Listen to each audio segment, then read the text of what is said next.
warahmatullahi wabarakatuh. Perkenalkan, nama saya Mukrimatun Nisa selaku pemateri pertama.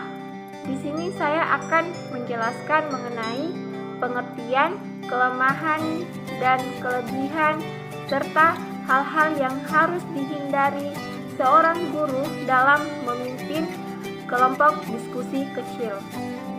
Nah, pertama saya akan menjelaskan pengertian dari kelompok diskusi kecil. Terlebih dahulu saya akan menjelaskan apa itu diskusi kelompok. Menurut Mulyasa, diskusi kelompok adalah suatu proses percakapan yang teratur yang melibatkan sekelompok orang dalam interaksi tatap muka yang bebas dan terbuka dengan tujuan berbagi informasi ataupun pengalaman, mengambil keputusan atau memecahkan suatu masalah. Nah, diskusi kelompok merupakan strategi yang memungkinkan siswa menguasai suatu konsep atau memecahkan suatu masalah melalui satu proses yang memberikan kesempatan untuk berpikir, berinteraksi sosial, serta berlatih bersikap positif. Dengan demikian, diskusi kelompok dapat meningkatkan kreativitas siswa serta membina kemampuan berkomunikasi, termasuk di dalamnya adalah keterampilan berbahasa. Nah, adapun keuntungan dan kelemahan dari kelompok kecil, yang pertama saya akan menjelaskan beberapa keuntungan yang dapat diambil dari diskusi kelompok kecil. Yang pertama yaitu kelompok menjadi kaya dengan ide dan informasi untuk mendapatkan hasil yang lebih baik.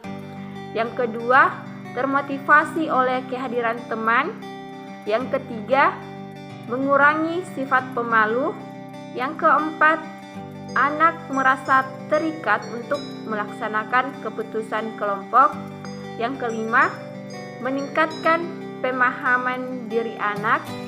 Yang keenam, melatih siswa untuk berpikir kritis. Yang ketujuh, melatih siswa untuk mengemukakan pendapatnya sendiri. Yang kedelapan yaitu melatih dan mengembangkan jiwa sosial pada diri siswa. Nah, adapun kelemahan diskusi kelompok kecil yaitu yang pertama, waktu belajar lebih panjang. Yang kedua, dapat terjadi pemborosan waktu. Yang ketiga, anak yang pemalu dan pendiam menjadi kurang agresif. Yang keempat, dominasi siswa tertentu dalam diskusi. Yang kelima, tidak dapat mencapai tujuan pembelajaran ketika siswa kurang siap mengikuti kegiatan pembelajaran. Nah, semua kekurangan tersebut dapat ditekan dengan rencana yang matang dan keterampilan guru untuk mengarahkan, memberikan petunjuk yang jelas, memahami apa kesulitan siswa, dan membagi perhatian pada semua kelompok. Diskusi kelompok bermanfaat ganda, tidak hanya pengetahuan yang bertambah. Diskusi kelompok kecil juga memupuk rasa kebersamaan dan berbagi sesama siswa. Nah, untuk mendapatkan hasil maksimal di dalam diskusi kelompok kecil, ada hal-hal yang harus dihindari oleh seorang guru dalam memimpin diskusi kelompok. Hal-hal yang harus dihindari seorang guru adalah yang pertama yaitu topik diskusi yang tidak sesuai dengan minat siswa. Yang kedua, terlalu mendominasi diskusi dengan cara mengajukan pertanyaan atau memberikan jawaban yang terlalu banyak. Yang ketiga, membiarkan siswa tertentu memonopoli diskusi kelompok. Yang keempat, membiarkan terjadinya pembicaraan yang menyimpang dari topik diskusi atau tidak relevan dengan apa yang sedang dibicarakan. Selanjutnya, terlalu sering mengintervensi siswa dengan pertanyaan atau pernyataan yang sebetulnya tidak penting. dan tidak memberi waktu yang cukup untuk menyelesaikan masalah dalam rangka mencapai tujuan diskusi. Selanjutnya, tidak memperjelas atau tidak mendukung pendapat siswa. Dan yang terakhir, gagal menutup diskusi dengan efektif. Nah, itulah tadi yang saya jelaskan mengenai pengertian kelemahan dan kelebihan serta hal-hal yang harus dihindari dalam memimpin diskusi kelompok kecil. Dan yang selanjutnya, prinsip pelaksanaan diskusi. Diskusi hendaknya berlangsung dalam iklim terbuka. Hal ini ditandai oleh adanya kehangatan hubungan antara pribadi, kesediaan menerima dan mengenal topik lebih jelas, keantusiasan berpartisipasi dan kesediaan menghargai pendapat orang lain serta terbinanya perasaan aman dan bebas berpendapat. B. Kegiatan diskusi dapat berlangsung secara efektif jika didahului oleh perencanaan dan persiapan yang matang meliputi hal-hal sebagai berikut. 1. Pemilihan topik sesuai dengan indikator khususnya yang akan dicakup minat dan kemampuan peserta didik serta bermakna bagi peningkatan kemampuan berpikir. Kedua, perumusan masalah hendaknya mengandung jawaban yang kompleks atau jawaban bermacam-macam yang berbeda hanya tingkat kebenaran sudut pandang dan arah peninjauannya. 3. Penyiapan informasi pendahuluan yang berhubungan dengan topik agar peserta didik memiliki latar belakang pengetahuan yang sama yang dapat dilakukan dengan membaca artikel, melakukan observasi, dan lain-lain. Yang keempat itu penyiapan diri. Sebaik-baiknya berbagai pemimpin diskusi. Dalam hal ini guru hendaknya selalu siap sebagai sumber informasi, motivator sehingga dapat memberikan penjelasan yang diperlukan dan menyusun pertanyaan yang memotivasi peserta didik dan memahami kesulitannya. Yang kelima itu penetapan besar kelompok peserta didik. Besar kecilnya kelompok mempunyai kekuatan dan kelemahan berbeda. Karena itu hendaknya dipertimbangkan pengalaman kematangan dan keterampilan peserta didik, tingkat kekompakan, intensitas minat, latar belakang pengetahuan dan keterampilan guru memimpin diskusi. Pengaturan tempat duduk agar diupayakan anggota kelompok dapat bertatap muka dan pemimpin diskusi berada dalam posisi memungkinkan dapat berhadapan dengan anggota sehingga terpupuk suasana kehangatan, persahabatan, kekohesifan antara peserta. Assalamualaikum warahmatullahi wabarakatuh. Perkenalkan, nama saya Nurfaila dari kelas M76. Di sini saya akan membahas tentang komponen keterampilan membimbing diskusi kelompok kecil. Nah, adapun beberapa keterampilan yang harus dimiliki guru sebagai pemimpin diskusi. Nah, yang pertama saya akan menjelaskan tentang memusatkan perhatian. Nah, biasanya masalah yang muncul pada saat diskusi kelompok tersebut dapat diatasi dengan memusatkan perhatian siswa. Nah, pemusatan perhatian siswa dapat dilakukan guru antara lain dengan sebagai berikut. Yang pertama, menyampaikan kembali tujuan diskusi dan bagaimana cara mencapainya. Yang kedua, menyampaikan masalah-masalah khusus pada saat diskusi terlihat melenceng. Guru mengingatkan kembali tentang hal tersebut. Yang ketiga, mencermati setiap penyimpangan yang terjadi dan selalu mengingatkan supaya setiap kelompok kembali pada rambu-rambu yang telah disepakati.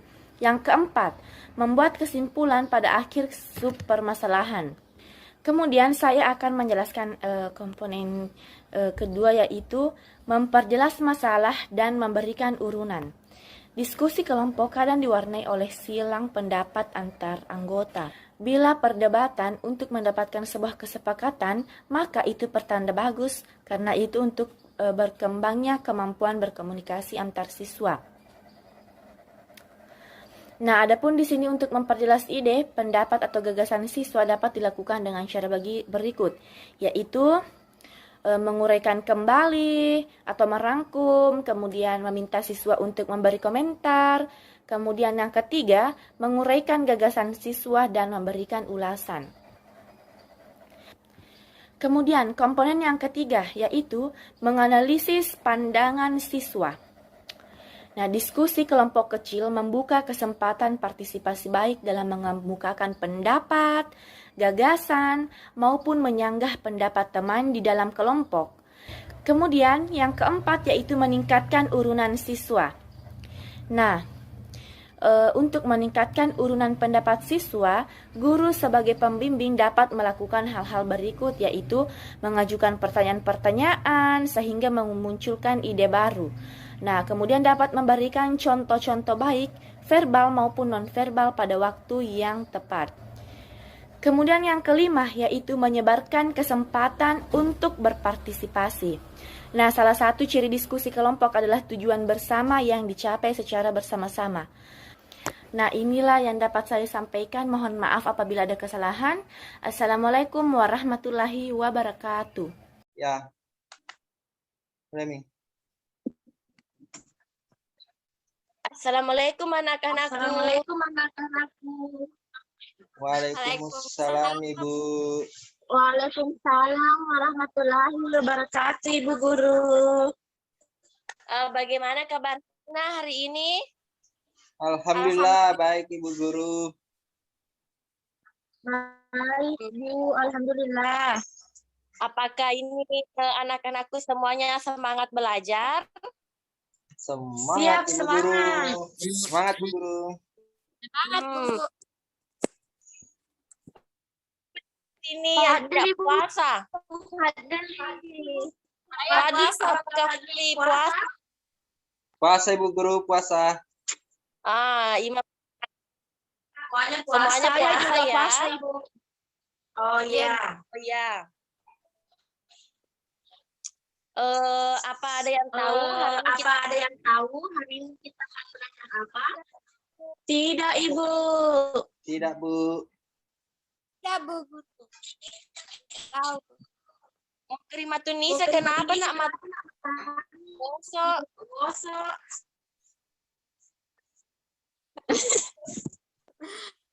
Kasih mata mungkin, Ibu. Oke,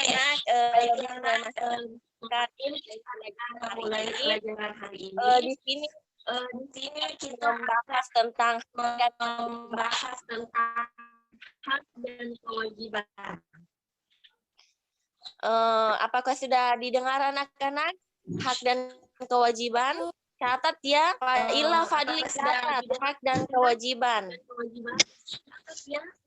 Iya, Bu. Nah, di sini Ibu akan membentuk kelompok kecil ya. Bu, kelompok satu itu Nur Failah. Kelompok kecil ya, kelompok satu itu Nur Kelompok Failah. dua itu Iya, Bu, saya, Bu. Muhammad Fadli ya. Ibu. Fadli ya. Saya sama Nah, Fadli. kelompok Mukrimatun Nisa sama Fadli. Nur Failah itu membahas kelompok satu membahas hak ya, tentang hak. Baru kelompok dua itu membahas tentang kewajiban. Nah, seperti contohnya itu seperti hak di sekolah dan di rumah. Itu ya Nur Failah cari itu. Baru kelompok dua cari tentang kewajiban, apa kewajiban di rumah, apa kewajiban di sekolah. Catat ya, Nak? Ibu. Iya, Bu. Iya, semuanya harus mencatat. Nah, kalau sudah angkat tangannya ya supaya kita akan mulai presentasi ya, Nak. Iya, Bu. Ibu.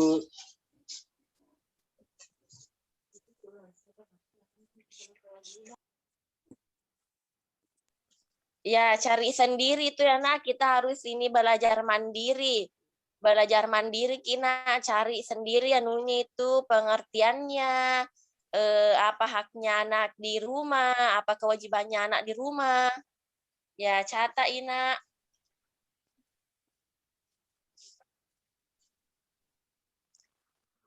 Kalau selesai bilang selesai ya. Belum Ibu, belum. Belum, Ibu, belum. Belum Bu. Ya nak, kerja Maki. Belum Ibu.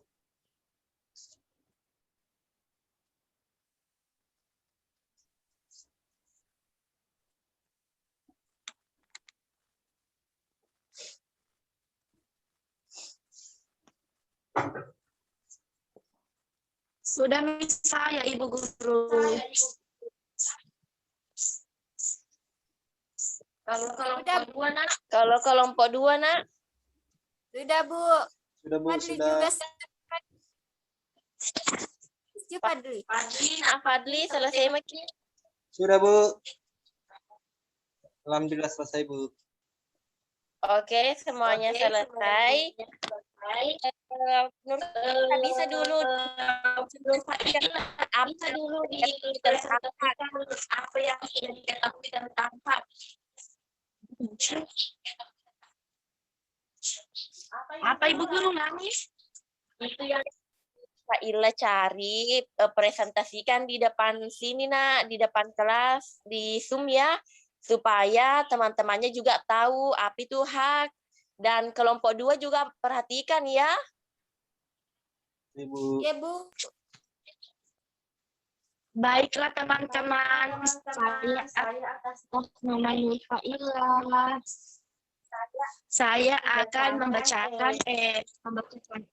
membacakan hasil diskusi saya tentang hak, pengertiannya hak sama, hak di rumah dan hak di sekolah. Pengertiannya hak yaitu segala sesuatu yang harus diterima. Segala sesuatu yang harus diterima. Adapun hak anak di rumah yaitu mendapatkan kasih sayang dari orang tua, mendapatkan perlindungan, mendapatkan waktu untuk bermain, mendapatkan hak untuk pendidikan, kemudian mendapatkan kesehatan, dan mendapatkan makanan dan minuman. Adapun hak di sekolah yaitu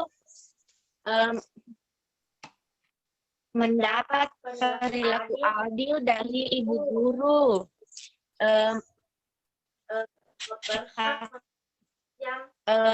berhak meminjam buku di perpustakaan, berhak mempunyai banyak teman, dan berhak untuk mendapatkan ilmu. Itu tadi hasil presentasi saya, teman-teman. Nah, apakah kelompok 2 sudah dengar secara jelas? Sudah Bu. Sudah Ibu. Itu yang Anda bilang tadi, Nurfaila, apa tadi itu yang Anda bilang? Bisa disebutkan contoh salah satunya, nak, hak di rumah? Hak di rumah itu anak berhak mendapatkan kasih sayang dari orang tua. Nah, pintar. Fadli bisa sebutkan salah satunya lagi, nak? Hak di Hak sekolah. untuk mendapatkan perlindungan dari perbuatan kekerasan, Ibu Guru. Oh iya, pintar Fadli ya. Namanya pintar. Apakah ada pertanyaan untuk teman kita ini, Nurfaila? Apakah ada yang tidak dipaham? Siapa tahu bisa bertanya.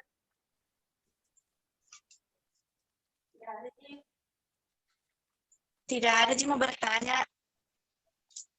Oh iya.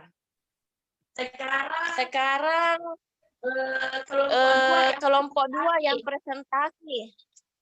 Semuanya perhatikan ya. Faila perhatikan. Siapa, Bu? Ya, saya mulai Nak. Ya. Assalamualaikum warahmatullahi wabarakatuh. Waalaikumsalam warahmatullahi wabarakatuh. Perkenalkan, nama saya Mukrimatun Nisa. Saya akan membacakan hasil diskusi kami, yaitu kewajiban. Pengertian kewajiban adalah sesuatu yang harus dilakukan dengan penuh rasa tanggung jawab. Nah, kewajiban di rumah. Kewajiban di rumah itu wajib menjaga kebersihan. Yang kedua, mematuhi dan melaksanakan nasihat orang tua. Yang ketiga, menghormati, menyayangi, dan menghargai anggota keluarga. Dan kewajiban di sekolah itu menjaga kebersihan sekolah. Yang kedua, mematuhi dan melaksanakan tata tertib sekolah. Yang ketiga, mentaati dan melaksanakan nasihat guru. Yang keempat, menjaga nama baik sekolah. Sudah, Bu Guru. Faila perbaiki duduknya, Nak. Oh iya Ibu. Ada yang di situ, Nak. Tentang kewajiban. Apa Ibu? Ibu, Fadli.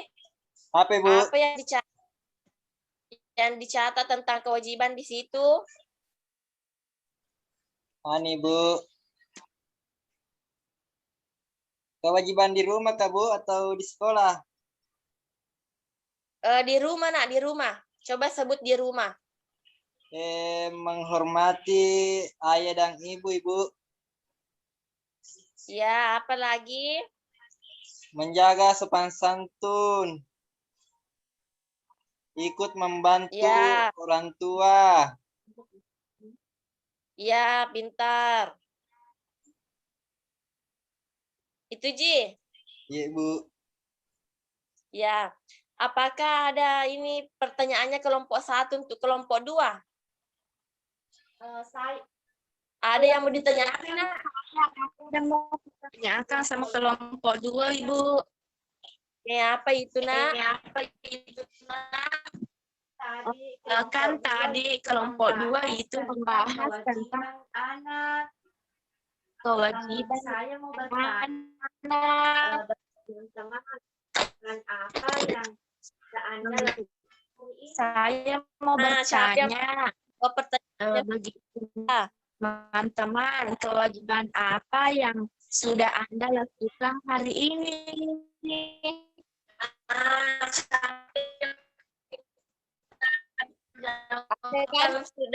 Siapa yang bisa jawab pertanyaannya? Ima. Mukrimatun Nisa ya. Apa jawabannya, Nak? Ya. Orang tua. Ya.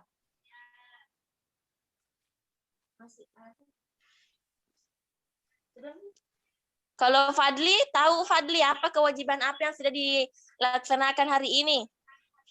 Ani Bu. Menjaga sopan santun kepada orang tua. Ya, pintar. Tepuk tangan semuanya dulu.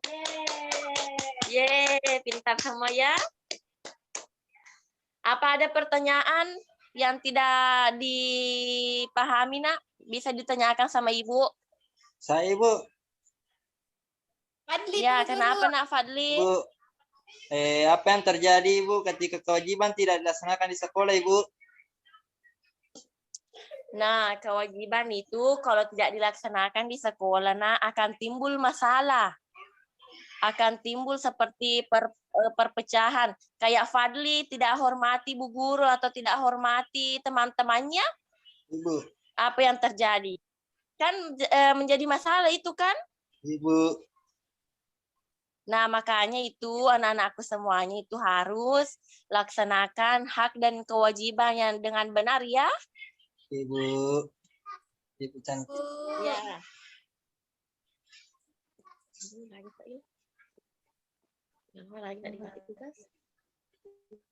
Nggak ada lagi yang mau bertanya, Nak. Tidak, Ibu. Nah, ya itu lagi ya, Nak. Saya mau jelaskan. Hak itu segala sesuatu yang harus diterima. Seperti mendapat kasih sayang, mendapat perlindungan, dapat mendapatkan ilmu, itu hak itu ya, Nak. Mendapatkan ilmu itu segala sesuatu yang menjadi tugas. Nah, kalau kewajiban itu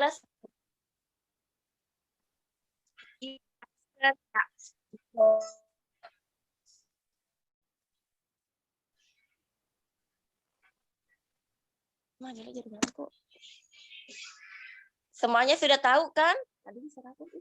Sudah, Bu. Sudah, Bu. Barusan ada? Ya, jadi kalau minggu depan, kalau aku tanya lagi tentang hak dan kewajiban, semuanya harus pintar menjawab ya. Iya, Ibu. Ibu. Oke. Ya, cukup sekian ya anak-anak pelajaran hari ini. Semoga pelajaran hari ini bermanfaat dan dapat dilakukan di rumah masing-masing dan di sekolah masing-masing ya, Nak. Iya, Ibu. Ibu. Semoga puasa kita lancar ya.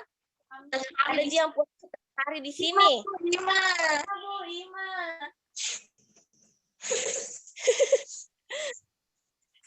Oke. Cukup sekian ya anak-anak. Assalamualaikum warahmatullahi wabarakatuh. Waalaikumsalam warahmatullahi wabarakatuh, Ibu.